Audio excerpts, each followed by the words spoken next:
What if I told you the greatest casino cheater in American history wasn't a hacker, wasn't a mobster, and didn't even work in a casino? He fixed locks, he repaired TVs, and for 16 years he quietly beat slot machines so badly that casinos across Las Vegas, Reno, Atlantic City, and even cruise ships didn't realize they were under attack. His name was Tommy Glenn Carmichael, and before the FBI stopped him, he walked away with over $16 million using tools he built at home. But then, the casinos did something no one expected. They hired him. Tommy Glenn Carmichael didn't look like a criminal mastermind. Born in Tulsa, Oklahoma, he lived an ordinary, unremarkable life. He worked as a locksmith, repaired televisions on the side, and struggled financially for years. No criminal background, no gambling addiction, no grand ambitions. Just bills piling up. In the late 1970s and early 1980s, slot machines were exploding in popularity.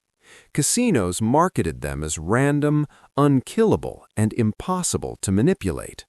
But Tommy noticed something no one else did. Slot machines weren't magic. They were machines. Springs, levers, optical sensors, solenoids, timers. And machines, by definition, could be out-engineered.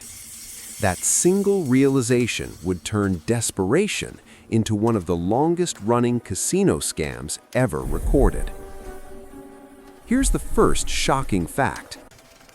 At the time, most slot machines had no digital security at all. No encryption, no tamper alerts, just mechanical trust. Tommy didn't want to steal money. He wanted to understand how the machines worked. And once he did, everything changed. Tommy's first invention was crude, almost laughable. It was called the slider, a thin piece of metal, basically a modified locksmith's tool, that could be slipped into older slot machines. With the right pressure, at the right moment, it physically interfered with the payout mechanism. Pull the lever, slide the tool, jackpot. It wasn't elegant, it wasn't fast, but it worked.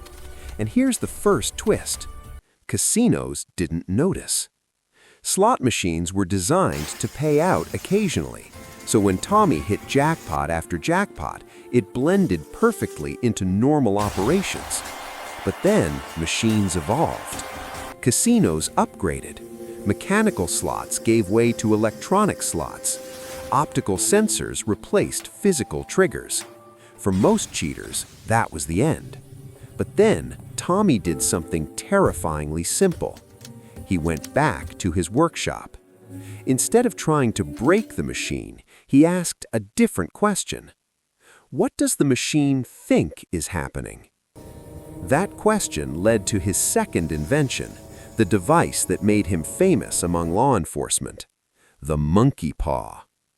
It was a handheld tool that could mimic the electrical signals slot machines expected to see during a legitimate win.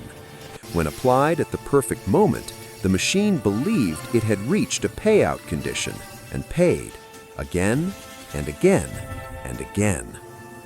Second shocking fact.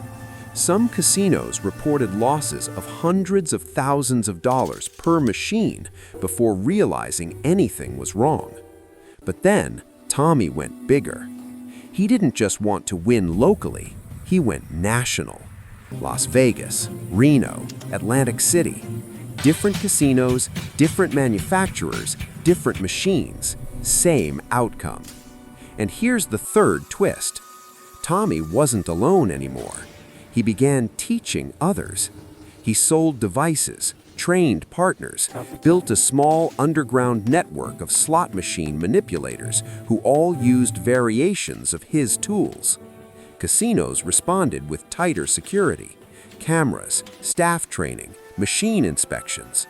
For most criminals, this is where the story ends. But then, Tommy invented something legendary.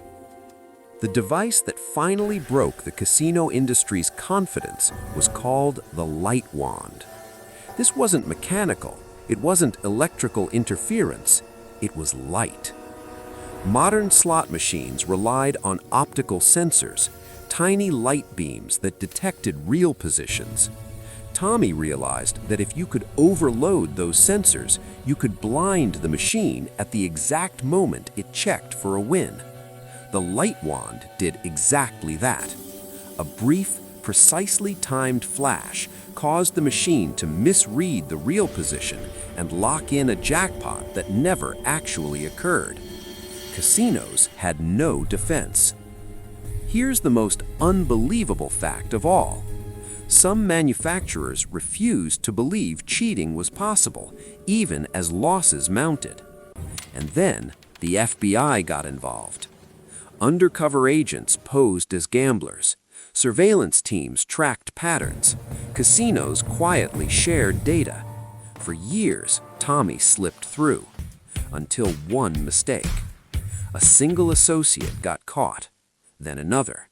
And finally, in 1996, the operation collapsed. Tommy Glenn Carmichael was arrested. This is the emotional moment of the story. In court, Tommy didn't act like a criminal kingpin. He didn't brag, he didn't deny it. He admitted everything. And then he said something no one expected. "I never thought I was smarter than the law. I just knew the machines better than anyone else." He went to prison. Everyone assumed the story was over. But then came the final twist. After serving his sentence, Tommy was released. Casinos had a choice: erase him from history or learn from him. They chose the second option.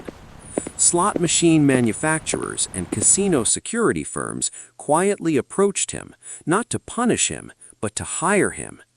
Tommy became a paid consultant. The man who once cost casinos millions now helped design systems to stop cheaters like himself. Modern slot machines now include encrypted firmware, multi-sensor verification, tamper alerts, and real-time analytics, all influenced by vulnerabilities Tommy exposed. According to gaming regulators, Tommy's techniques permanently changed slot machine security worldwide. He never returned to crime. Instead, he spent his later years warning casinos how fragile, unbeatable systems really are. So here's the question. Was Tommy Glenn Carmichael a criminal or an engineer who found flaws no one wanted to admit existed? If you discovered a system designed to take money from millions of people and learned how to beat it, would you walk away or would you pull the lever? Let me know in the comments.